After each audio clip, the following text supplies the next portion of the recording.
brand new series I'm doing. I'm going to be playing some guitar, talking about guitar and music, and what's going on in my life as well. I'm a music teacher, and I mainly teach guitar and bass, and what I focus on is teaching folks how to improvise and write their own songs.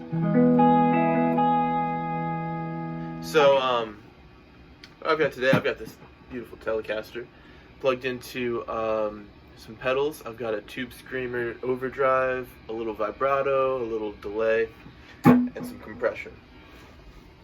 Now, what I did is I made a loop for myself, and that loop is E for 4 bars, then A for 2 bars, back to E, then B for 2 bars, and E for 2 bars, and then it repeats.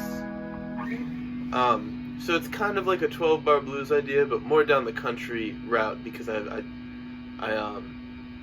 changed the turn around a little bit. So, yeah, I kind of want to talk about my practice as a musician. You know, music is a spiritual thing, and we teach all the concepts, the major scale. You know, all that stuff's really important to know, minor pentatonic, all this stuff.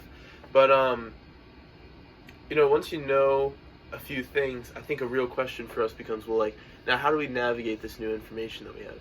We learn the minor pentatonic scale. We learn this major scale. And now we have chord progression, or we have like a backing track that we want to play to, like let's say drums or something. Now how can I organize my playing in a way where it's going to sound good, one, and also be satisfying to play, which is really important. Like, you want your music to feel good to you. So what I do is I'm very inspired by a lot of blues artists. Really love Jerry Garcia is probably my biggest inspiration, but there's also Jimi Hendrix and even some like country artists. But I've really gotten to the improvisational aspect of music, and even jazz to some extent. But I like to bring the jazz to the country, and so yeah, I saw this Daniel Donato video about the yin and yang of music and talking about major and minor, and I just really related to that because when I'm playing over these progressions, I've got that major scale,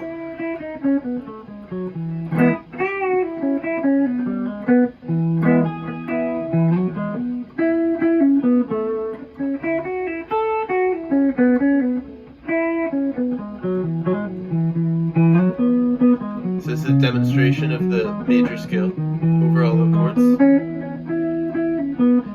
and then minor.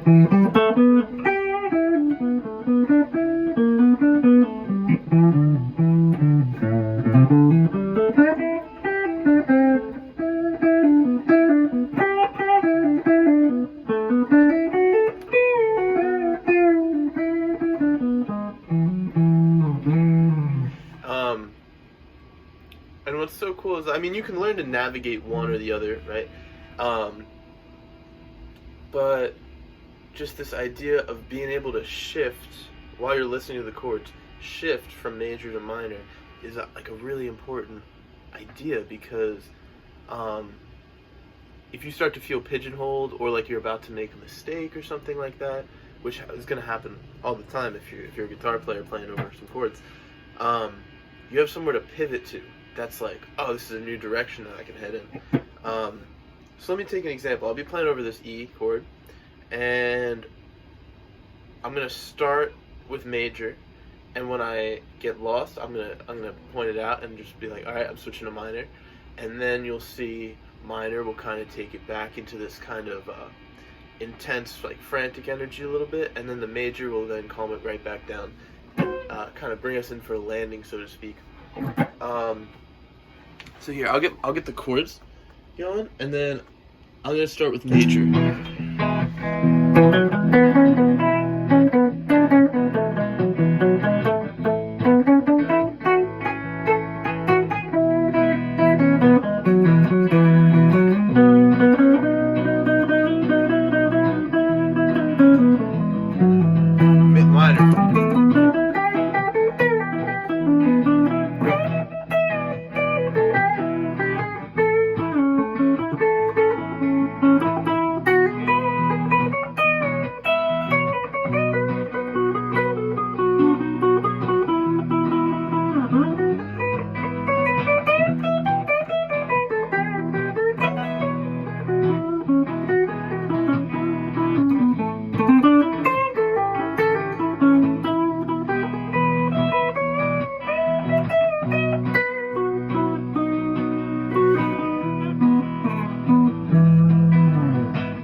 Alright, that's a little basic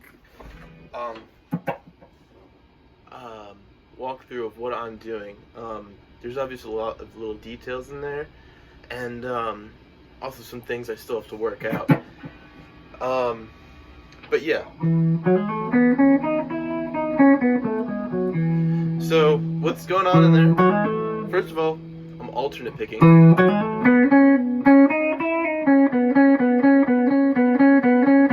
Huge part of my playing is alternate.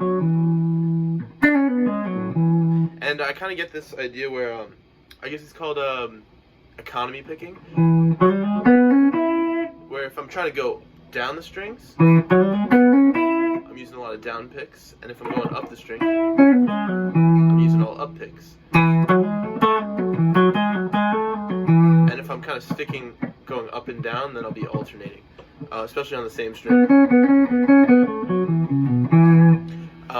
Or if I'm playing two notes on the same string, one will be up and one will be down. It'll be kind of rare, unless I'm like really going out of my depth. Then I'll be doing a lot of down.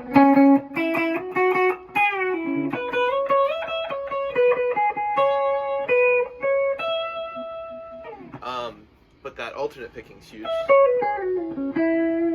And then the other thing is going to be the legato and the slides. So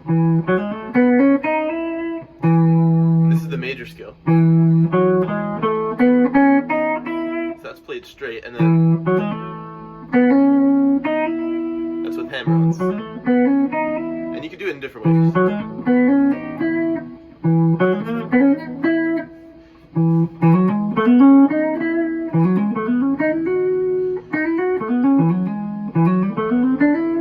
You learn the different scales and different patterns to do the hammer-ons differently. But and then the bends, you're just gonna find, you'll find your good places to do bends. That would really.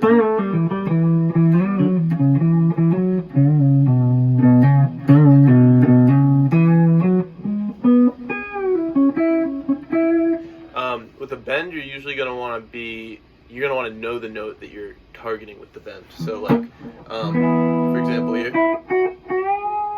I'm going for that major third of E in this E triad.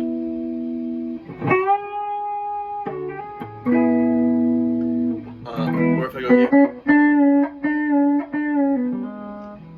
There, I'm heading for the flat 7. Really gonna give us that bluesy sound. I can go more in depth too. If you guys have questions about anything guitar related scale wise, or how to play over a country progression, I'd love to talk about this stuff. So yeah, so there's legato, right? There's bends, right? And then one more thing to talk about would be that hybrid picking.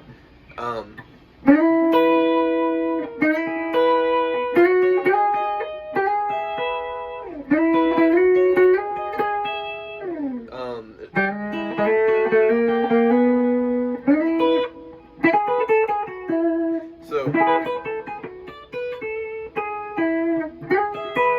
I'm still exploring this kind of concept, but when it comes out in my playing,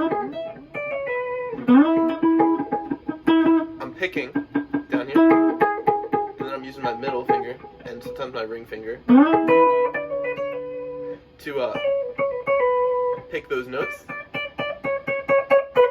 with a very quick attack. I can do it with the pick, but the finger, you can get that plucking sound.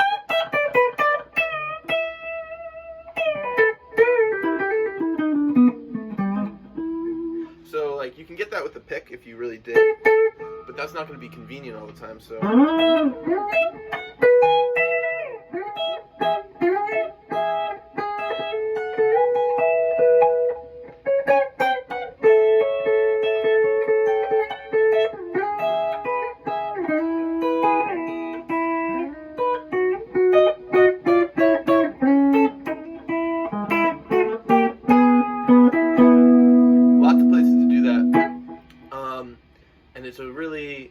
it's going to take a lifetime to explore all those options. Hybrid picking, it's a really expansive technique. It's almost like having another pick with you. Yeah, and that's really kind of what I find this whole soloing thing to be about, or this improvisational music is like, because of the passion that the musician or the listener has for the music, they want to hear the raw thing, like that, the creation of music from its very kind of raw center. And I think that's what improvisation accomplishes over the more traditional, you know, set song structure where like maybe you have power chords or and then a very rigid solo. The magic of that jam band energy, you know, I think it's sourced in the blues. You know, we can do a lot more stuff in future episodes. I'm gonna wrap this one up in a moment, but there's lots of environments, so to speak, you can improvise over.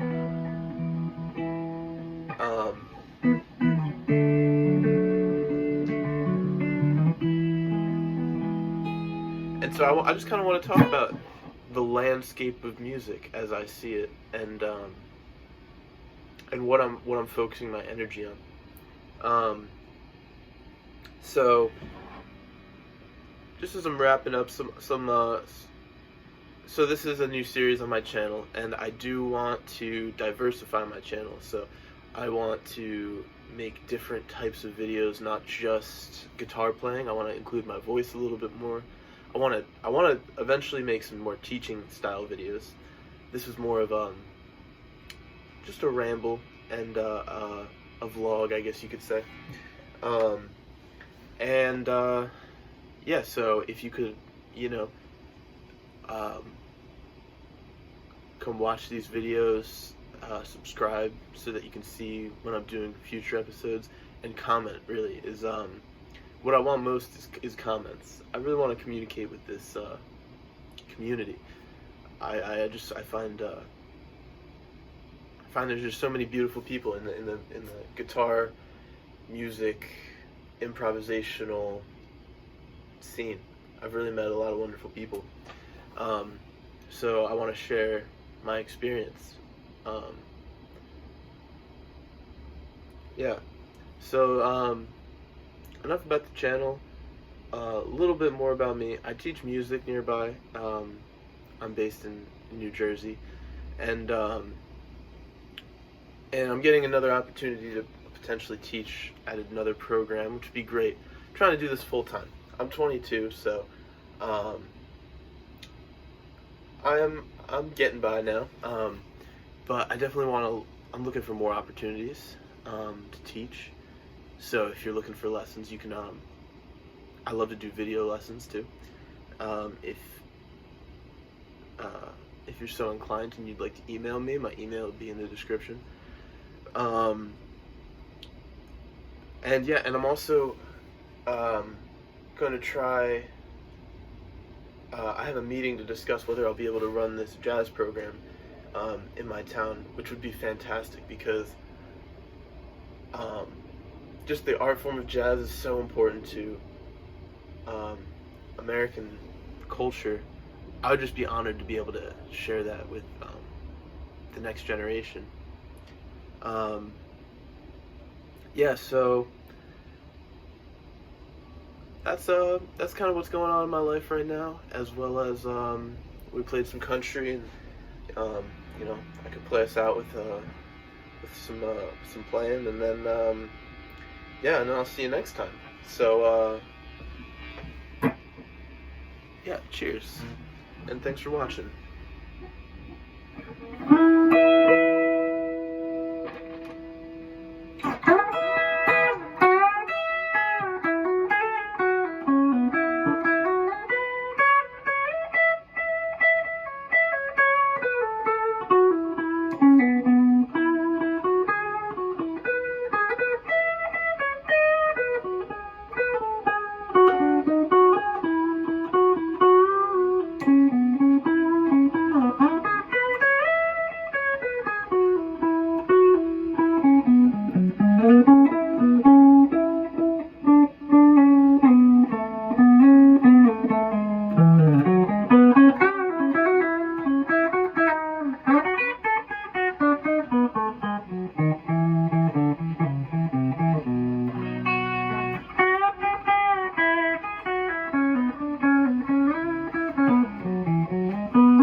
Alright, that's going to wrap up this first episode.